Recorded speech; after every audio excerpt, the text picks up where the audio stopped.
अस्सलाम वालेकुम, मेरा नाम है हुजूर बख्श। आप देख रहे हो हमारा यूट्यूब चैनल शेर अंडा मार्केट। आज की वीडियो है पर्दे की, चाइना का पर्दा। ये एक बंडल से आपको इसका टाट हटा के इसका माल भी दिखा देता हूँ। माल आप साथ साथ देखते हैं ना, साफ़ सुथरा कलरफुल बेहतरीन माल होते हैं। और डायरेक्ट आपको एक बंडल है उससे टाट हटा के उसी का आपको माल दिखा रहा हूँ, क्योंकि माल के हवाले से आप लोगों को बेहतर आइडिया हो। इसमें बरामदा साइज़ ज़्यादा निकलते, इसमें आपको जोड़ियाँ भी निकलेंगी। माल साफ़ सुथरा कलरफुल बेहतरीन है और ताज़ा फ्रेश माल उतरा हुआ है। ये नया कंपनी है और ताज़ा माल उतरा हुआ है। तो जिन भाइयों को ऑर्डर करना है अभी ऑर्डर कर सकते हैं।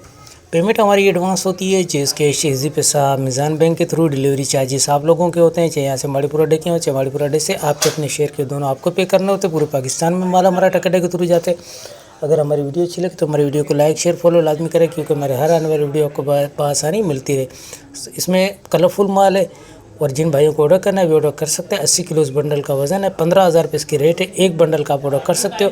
तो माल के हवाले से आप लोगों को आइडिया हो गया होगा। तो हमें दीजिएगा इजाज़त, फिर कोई नई वीडियो लेके आपके सामने हाजिर होंगे। दुआ में याद रखिएगा, अपना बहुत बहुत ख्याल रखिएगा। अल्लाह हाफ़िज़।